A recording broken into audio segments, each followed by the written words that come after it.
राम मंदिर चढ़ावा चोरी मामले में आज बहुत बड़ा खुलासा हो सकता है। मामले की जांच कर रही स्पेशल इन्वेस्टिगेशन टीम यानी एसआईटी आज मुख्यमंत्री योगी आदित्यनाथ को अपनी 100 पन्नों की रिपोर्ट सौंपने वाली है। सिर्फ रिपोर्ट नहीं, इसके साथ 7 पेन ड्राइव भी सौंपी जा रही है, जिनमें कई बड़े चौंकाने वाले खुलासे हो सकते हैं। इस बीच प्रशासन ने कड़ा रुख अपनाते हुए 150 संदिग्धों को अयोध्या न छोड़ने की सख्त हिदायत भी दी है।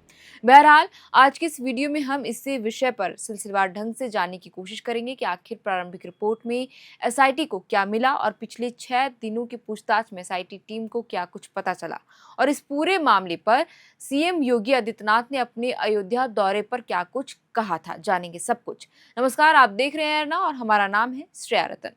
अयोध्या राम मंदिर में चढ़ावा चोरी की जांच कर रही स्पेशल इन्वेस्टिगेशन टीम एसआईटी योगी को शुरुआती रिपोर्ट आज सौंप सकती है, यानी कि मुख्यमंत्री को आज यह रिपोर्ट दी जाएगी। रविवार शाम टीम सीएम योगी से मिलने की कोशिश भी की, लेकिन मुलाकात नहीं हो सकी। सीएम पहले से ही प्रस्तावित मानसून सत्र समेत अन्य मीटिंग में व्यस्त थे। बता दें कि एसआईटी ने 7 पेन ड्राइव में डाटा सुरक्षित किया है। 6 दिन की जांच में 150 संदिग्धों के नाम सामने आए हैं। इनमें से 25 लोगों पर कार्रवाई के आसार हैं। जिन लोगों से एसआईटी पूछताछ कर चुकी है, उन्हें अगले आदेश तक कहीं बाहर न जाने की चेतावनी दी गई है। इनमें ट्रस्ट के महासचिव चंपत राय और ट्रस्टी अनिल मिश्रा भी शामिल है। एसआईटी ने राम मंदिर में दबदबा रखने वाले रामशंकर यादव उर्फ टीनू से भी लगभग हर दिन पूछताछ की।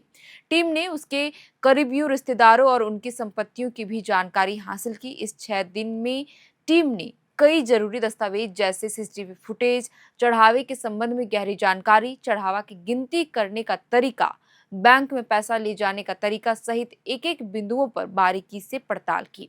छठे दिन शनिवार को टीम ने सभी आरोपियों और संदिग्धों के बैंक खातों की जानकारी हासिल की। इन सब जांच के बाद टीम सारे सबूत अपने साथ लेकर गई है।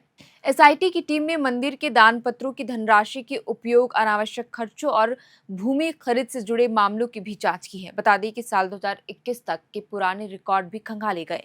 बैंक अधिकारियों से भी पूछताछ की गई।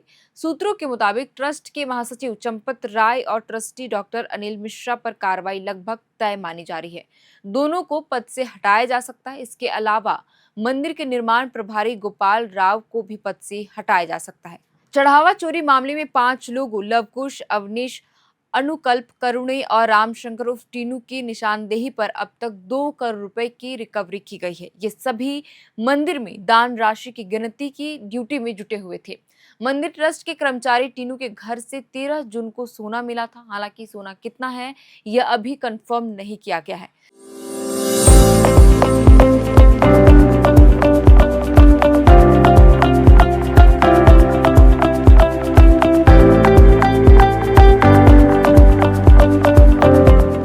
बहरहाल, अब हम आपको बताते हैं कि चढ़ावा चोरी का खुलासा कैसे हुआ। तो बता दें कि सपा सरकार में मंत्री रह चुके पवन पांडे ने 7 जून को दावा किया कि राम मंदिर से 5 से 7.5 करोड़ रुपए तक की चोरी की गई है। 8 जून को सपा के प्रमुख अखिलेश यादव ने भी कहा कि मामले पर सरकार की चुप्पी संदिग्ध है, कोर्ट को मामला देखना चाहिए। वहीं इस पूरे मामले में चंपत राय ने भी सफाई दी थी कि अभी तक ऐसी कोई भी बात सामने नहीं आई है।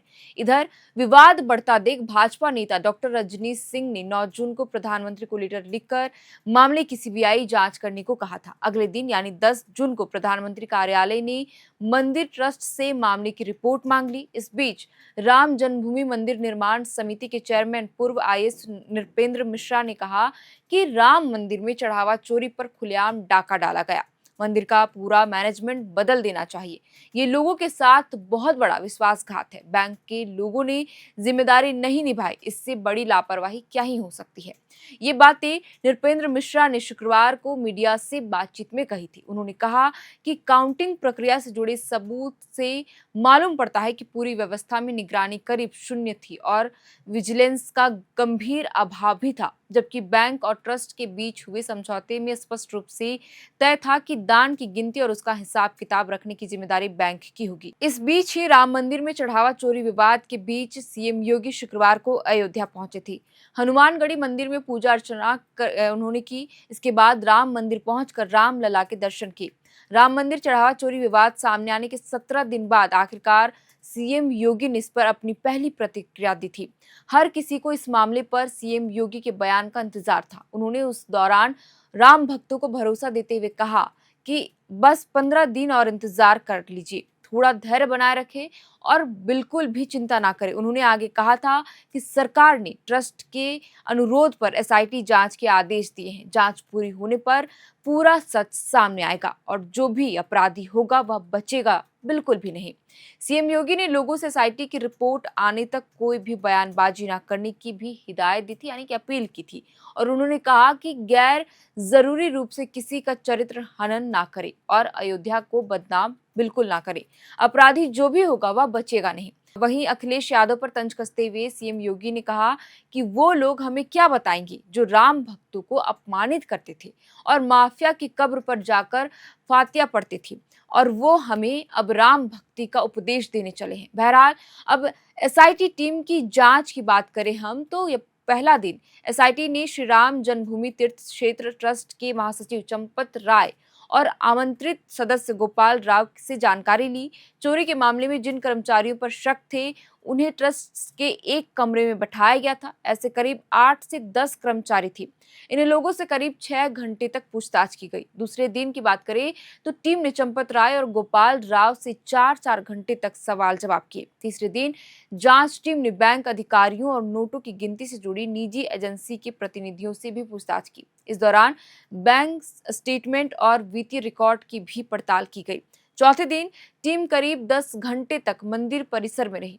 ट्रस्टी डॉक्टर अनिल मिश्र ने करीब 4 घंटे तक पूछताछ की। अनिल मिश्र से राम मंदिर दान की रकम की गिनती और रख रखाव समेत इसे बैंक में जमा करने की प्रक्रिया जानी। इनमें उनकी भूमिका के बारे में भी विस्तार से समझा गया। अनुकल्प मिश्र और लवकुश मिश्र आदि की नियुक्ति की प्रक्रिया और उसमें अनिल मिश्र की भूमिका को भी समझा गया। टीम ने टीनू यादव से भी 1.5 घंटे तक पूछताछ की। अनिल के बारे में बताया गया, यानी कि अनिल ने बताए गए जवाब पर टीनू यादव की राय लेकर क्रॉस चेक किया गया। और 5वें दिन शुक्रवार को टीम ने सबसे पहले श्री राम मंदिर ट्रस्ट के महासचिव चंपत राय से 1 घंटे तक पूछताछ की। इसके बाद ट्रस्टी डॉक्टर अनिल मिश्र और राम मंदिर के निर्माणी प्रभारी गोपाल राव से भी अलग अलग पूछताछ की गई।